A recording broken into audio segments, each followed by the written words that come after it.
Bismillahirrahmanirrahim. Assalamualaikum warahmatullahi wabarakatuh. Saya Dwi Yoga Lailatul Mukarramah, NIM 201200272. Kali ini akan menjawab pertanyaan pada matkul metodologi pendidikan agama Islam mengenai apa pengertian metodologi pendidikan menurut para ahli, apa tujuan metodologi pendidikan agama Islam, serta menyebutkan ruang lingkup metodologi pendidikan agama Islam.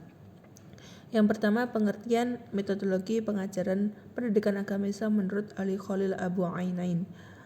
Dalam kitabnya Falsafatut Tarbiyah Islam fil Qur'anil Karim, beliau mengungkapkan secara panjang lebar tentang metodologi pendidikan Islam yang diringkasnya menjadi 11 macam, yaitu pengajaran tentang cara beramal dan pengajaran atau keterampilan. Metode ini yang dapat dilakukan melalui ibadah sholat, zakat, puasa, haji, jihad. Kemudian mempergunakan akal, contoh yang baik dan jujur, perintah kepada kebaikan, larangan perbuatan mungkar, saling berwasiat, kebenaran, kesabaran, dan kasih sayang.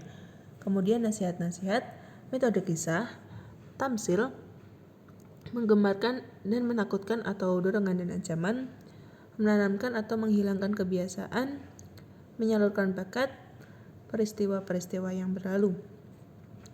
Kemudian metodologi menurut Tayyar Yusuf dan Saiful Anwar. Tayyar Yusuf dan Saiful Anwar berpendapat bahwa metodologi pengajaran agama Islam yaitu cara atau jalan yang ditempuh dalam menyajikan bahan-bahan pelajaran agama Islam agar mudah diterima, diserap, dan dikuasai oleh anak didik dengan baik dan menyenangkan. Metodologi PAI menurut Ahmad Tafsir. Beliau mengartikan metodologi pengajaran agama Islam adalah cara yang paling tepat dan cepat dalam mengajarkan agama Islam. Dari berbagai pendapat tersebut dapat disimpulkan bahwa metodologi pengajaran pendidikan agama Islam adalah ilmu yang membahas tentang penggunaan cara memberikan bahan pelajaran agama Islam secara efektif dan efisien. Pendapat-pendapat ini direferensikan dari Husni MPD pada buku Prinsip Dasar Metodologi Pengajaran Pendidikan Agama Islam. Kemudian lanjut pertanyaan kedua, yaitu tujuan metodologi pendidikan agama Islam. Zaki Derajat mengemukakan tujuan metodologi pengajaran agama Islam adalah menyampaikan bahan pelajaran agama Islam kepada anak didik dengan pengajaran yang menyenangkan dan berarti bagi anak didik agar bahan pelajaran itu dapat diterima dan dicerna oleh anak didik. Kemudian Rama Yulus dalam bukunya Metodologi Pengajaran Agama Islam mencantumkan bahwa metodologi pengajaran dalam pendidikan Islam bertujuan untuk menolong pelajar mengembangkan pengetahuan, maklumat, pengalaman, keterampilan, dan sikapnya, terutama keterampilan berpikir ilmiah yang betul dan sikap dalam bentuk cinta ilmu, suka menuntutnya dan membuka rahasianya, dan merasa enak dan nikmat dalam mencari ilmu. Kemudian membiasakan pelajar menghafal, memahami, berpikiran sehat, memperhatikan dengan tepat, mengamati dengan tepat, rajin, sabar, teliti dalam menuntut ilmu, mempunyai pendapat yang berani, asli, dan bebas. Menciptakan suasana yang sesuai bagi pengajaran yang berlaku, sifat percaya mempercayai dan menghormati antara guru dan murid, dan hubungan baik antara keduanya, dan juga meningkatkan semangat pelajar dan menggalakkan belajar dan bergerak. Yang terakhir, memudahkan proses pengajaran itu bagi pelajar dan membuat mencapai sebanyak mungkin tujuan yang diinginkan dan menghemat tenaga dan waktu yang diperlukan untuk mencapainya. Selain itu, Bashiruddin Usman dalam bukunya Metodologi Pembelajaran Agama Islam memaparkan bahwa metodologi pengajaran agama Islam sangat bermanfaat bagi para guru atau pendidik agama Islam. Karena yang pertama membahas tentang berbagai prinsip, teknik-teknik, dan pendekatan pengajaran yang digunakan.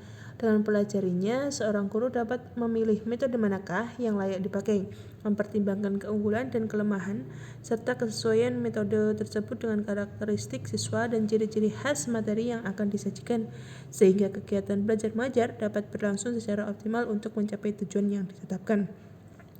Terlalu luasnya materi pelajaran agama Islam dan sedikitnya waktu yang tersedia untuk menyampaikan bahan sudah barang tentu memerlukan pemikiran yang mendalam.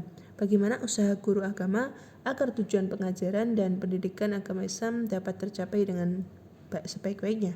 Disinilah fungsi metodologi pengajaran agama Islam dapat memberikan makna yang besar sekali terhadap guru yang telah mempelajarinya secara baik, terutama yang berkenaan dengan desain dan rencana pengajaran.